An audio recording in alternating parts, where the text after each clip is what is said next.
Outlet Liquor is your place to buy a case. Stock up and save when you shop the lowest prices available every day at Outlet Liquor. You never have to wait for a sale. The more you buy, the more you save. Only at Outlet Liquor. What's your outlet?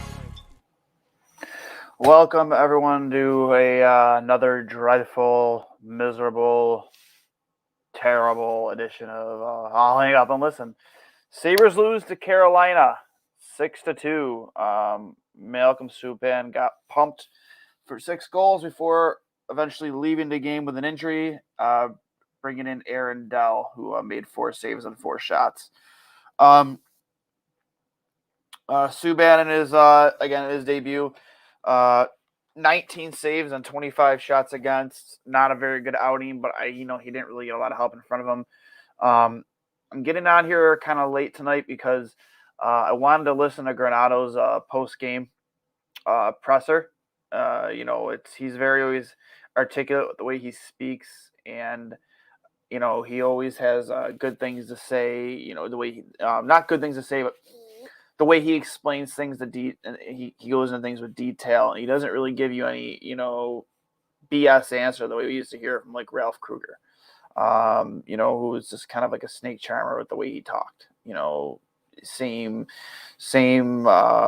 buzzword answers. It was just annoying to listen to Ralph's post-game press conferences. But not a good game, not a good performance from top to bottom. One thing that Granato said is, we got to start sustaining 60 minutes, which I think we all can agree. We haven't seen a 60-minute effort from this team in quite some time. It's been abysmal, to say the least. And here's the thing why I'm not worried is because you are seeing the strides forward in your core players. Right, what you want to say about Rasmus Dahlin. I am not worried about Rasmus Dahlin. I'm really not. I don't care what the analytics say. The kid is on his 3rd head coach in 4 years. He's came in the league at 18 years old as an offensive dynamo defenseman. And yeah, he's going to struggle defensively. It's going to happen. On that giveaway on the power play, that's just as much on Victor Olofsson as you could say you put it on Rasmus Dahlin. He threw a terrible pass into his skates. He couldn't handle it right away, get it onto his stick, and then it's all of a sudden going down the other way. And then where is the rest of your team there? By the way, the broadcast nailed him to the cross too. Where the hell is the rest of your team there? Why is there a second opportunity after a shorthanded breakaway where he was able to cradle the puck, take a look, and then you had a guy coming up the gut uncontested? That's unacceptable. Unacceptable. I'm sorry, it's unacceptable. The whole team gave up on that play. I don't care what anyone says, they gave up. That's unacceptable. Every team gives up shorthanded chances. Every team makes mistakes on power plays, but to literally give little to no effort to get back into the play and back check to take away that second opportunity, which ended up in the back of your net, is a joke. Let's talk about the first goal. Pysyk mishandles the puck behind the net. Couldn't maintain possession. You have Dahlin on the opposite side, hoping for a pass, like a D-to-D pass coming back to him. And nobody is contesting the guy coming up the middle. He's just up there alone. Where are your forwards? You don't have possession of the puck. Why aren't you in the zone, back checking, providing support down low? Where are you? That's not just issues with your defense. That's your issues with 5-man unit as a whole. And that's been a thing for weeks, is your 5-man units aren't playing together as a team. Too often you have guys leaving the zone before you even have full possession of the puck. You are losing so many battles in the neutral zone. You aren't back checking hard enough. Everything that was going right for this team in the first 10 games of the season isn't going right now. You really just got to, go back to the drawing board and fix things and go back to keeping it simple. Which is, I think, where you could see a guy like Rasmus Dahlin maybe turn his game around a little bit. Keeping things more simple, not putting too much on himself because of who he is and the minutes he's playing, and attempting to be this defensive. He's not that. He's just not. And I've always been an advocate that sometimes the best way to play defense is to play offense. And when you maintain possession of the puck, you can drive play and you can contribute to the rush consistently, like that's going to help your team defensively, because regardless if you're maintaining possession of the puck in their end, you're keeping the puck off the opponent's stick. You're not playing defense in your own end, and we're just playing too much hockey in our own end. That's just the way it is. We're not driving play right now. It sucks. But it's true.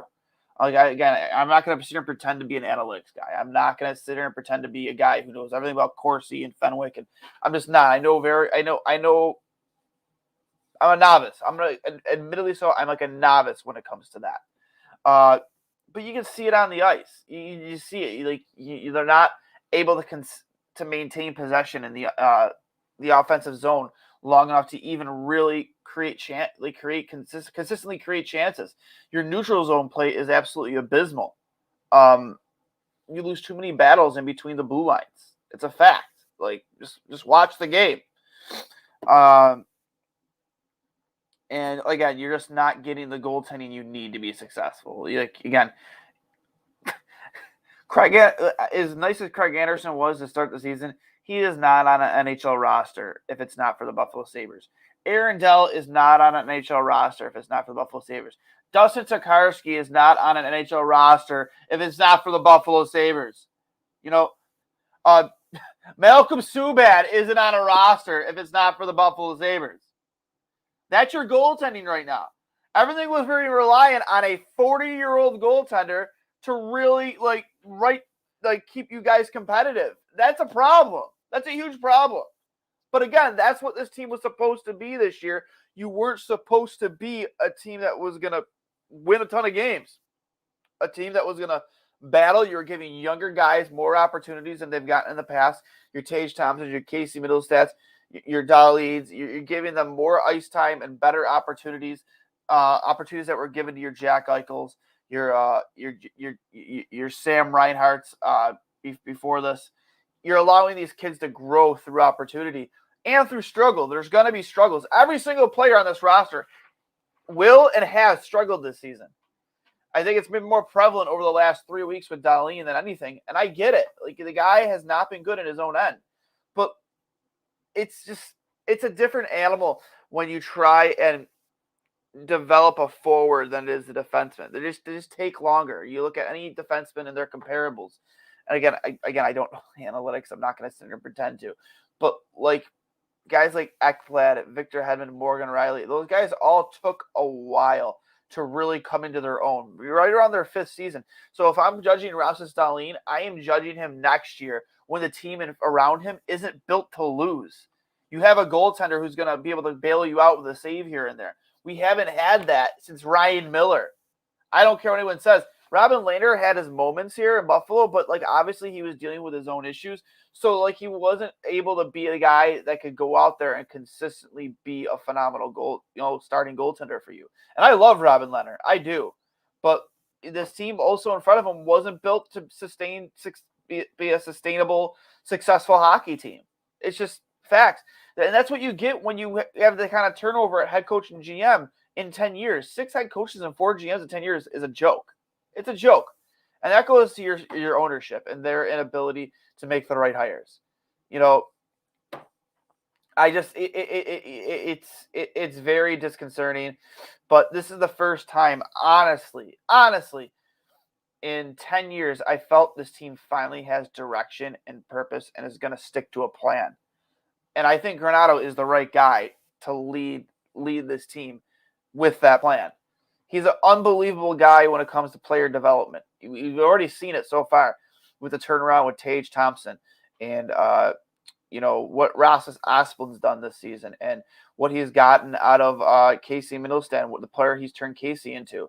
Victor Olofsson is probably the best example you have. The 5-on-5 turnaround you've had with Victor Olofsson. You look at that, and I know because the thing that separates those guys from a guy like Rasmus Dahlin, because I'm sorry, Dahlin's talent compared to them is up here. The talent is there. It is. So let's just pump the brakes and give Granato that full season with him and let him figure it out. And I really do believe he will. I do. So that's just my opinion on that. Their next game, I believe, is a few nights away. checking the schedule here. Let me check it out. I want to say their next home game is against the Anaheim Ducks. I know that. Let's check it out here. Yep, their next game is Tuesday against the Anaheim Ducks, a home game. A game I think I might be going to. Then Friday against the Rangers, and then Alex Ovechkin comes into Buffalo Saturday on December 11th. Stay tuned to Two Goalies, One Mike. We will have former Washington Capitals goalie and one of the fan favorites, former Vezina Trophy winning goaltender Olaf Kolzig, should be joining the show on the 10th. So keep an eye out for that. We'll preview that game on the 11th.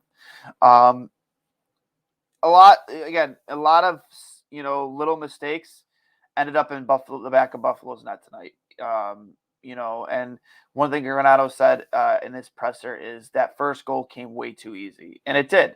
It did. You can't, as a forward group, you can't just not back check there and pick up that guy coming up the gut. I'm sorry, like Mark Pysyk can't, give up the puck there. He can't. And you have Dahlin on the other side waiting for that pass to bail him out, and then you have literally nobody covering the front. Nobody. Not a single forward is back. That's a joke. That's unacceptable. When is Craig Anderson coming back? Right now, Rakeen, he is month to month. So I have a feeling that you are not going to see Craig Anderson coming back. I think this might be the end of his career, unfortunately. And I've always been a huge fan of Craig Anderson. I wanted the Buffalo to sign him in the past as like veteran backup to Linus Ullmark when we did have Ullmark. Unfortunately, it never happened, and we got him in a year where, again, a team that's not really built to win, built to compete but not to win. And of course, he gets injured. Not too sure what the timeline is, but maybe we get him for a few games at the end of the season. But month to month doesn't sound very promising. But we'll see. So, goal scorers tonight were both Zemgus Girgensons on a nice tip from the point, and then Henry Jokiharju gets on the board as well. And it's just, a lot of Carolina taking advantage of our simple mistakes and, capitalize on them, and us not taking advantage of any of the mistakes that they were making. And it was a tough game to watch. It really, really was. Again, final 6-2. Carolina Hurricane goal scorers are Trocheck, who ended up getting a match penalty on the Tage Thompson hit. It's nice to see Tage come back into the game and end up not being hurt. I forgot to mention him earlier. Another prime example of Granato turning, developing and turning a player around is Tage Thompson. Nino Niederreiter with a goal and assist. Teravainen, 2 goals. Ian Cole, a goal. And then Nikas with a goal. And then Antti Ranta with 32 saves and 34 shots. We just need, you also just, when you're trying to sustain offensive pressure, you have to, capitalize on your high danger chances. And Buffalo didn't have a ton of high danger chances tonight. Normally I would be freaking out, and normally I'd be losing my mind right now. But the fact of the matter is, this team, I'm not going to get too crazy critical of this team, because of when you look up and down the roster, you see a lot of guys who maybe with what they've done this year, they might earn themselves like an NHL roster, or maybe like a 2-way contract next year. Your Vinny Hinostrozas. You also have Will Butcher on this team, who's been pretty much next to useless. Cody Eakin, he's been a little bit of a surprise. He's had his moments this year, but Mark Pysyk, that guy's not going to move the needle forward for you, especially next season. I'm not even sure what his contract looks like. And just, again, you have a lot of guys here on league minimum deals. And, I don't expect a lot of these faces to be in this lineup next year. I do expect to see guys like J.J. Paterka, Jack Quinn, maybe Peyton Krebs up in the lineup. Maybe we see Owen Power, depending on how he feels about the direction of the team and what's best for his development, because we all saw that he felt that. And I was a huge advocate of him staying in college. I wouldn't even be against him staying in college again next year. I know people will be scared that he might take the route and go to I want him in Buffalo next year, but at the same time, you know, I don't know if management doesn't feel like he's ready or if, he doesn't want to come yet. I mean, that's completely up to him. I think that if he wins a national title though this year, even if he does, I think he still goes pro.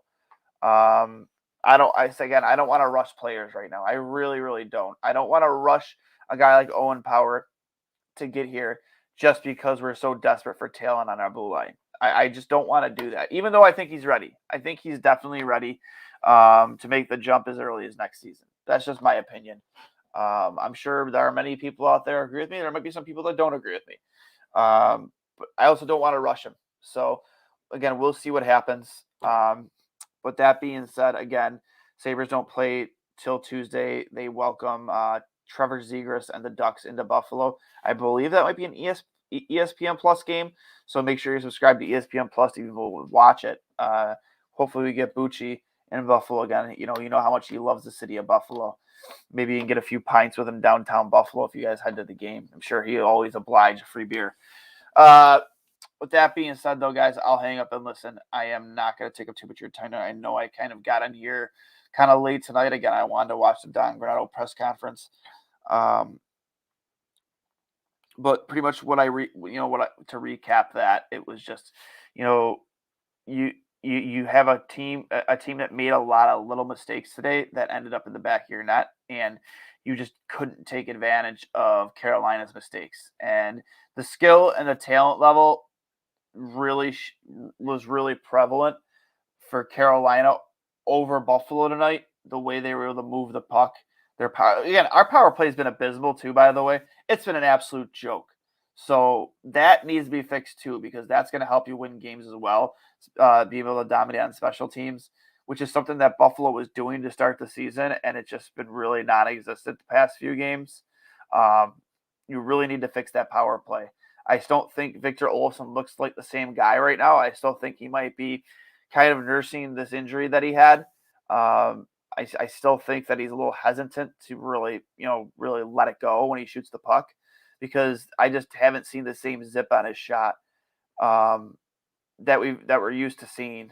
It's disappointing. But when he gets healthy and this team, as of right now, we're made to believe that he is healthy. He just, there's just something more to be desired there with Victor Olofsson, especially, from his spot on the power play. He just doesn't seem like he's playing with that same intensity, shooting with that same intensity. But, we'll see. Another thing Granato said was that, one of the positives, the silver linings you take out is these guys, when they make mistakes, they realize what the mistakes are, and they're correcting them. They're willing to correct, not willing, they're correcting them. They don't need to be, the horse doesn't need to be led to water and, made to go in. They know what they're doing wrong, and they're going to make the adjustments, and they're going to fix it. And that's what I like when I listen to Granato, is just like, he's very honest and very forthcoming with his answers. And, I believe when he says that, and I watch, you see the players in this team that have really turned their careers around under Don Granato, and you have to believe it.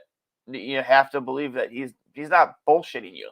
Like, these kids aren't just going to go home and take a few days off. They're going to be watching film. They're going to be, on the ice, maybe on their own time, or, maybe, in a voluntary practice, maybe on Monday or something like that. And just, really working on fixing the issues that, ended up with 6 goals in the back of their net tonight, and with them only scoring twice. So, but again, guys, I will hang up and listen. I don't want to, again, for the second time saying this, take up too much of your time tonight. I know most of you probably won't even see this until tomorrow, just because, again, I got on here kind of late tonight. So with that being said, guys, I'll hang up and listen. Remember, this is brought to you by Outlet Liquor, the place to buy a case. And, we will talk to you later, and let's go see.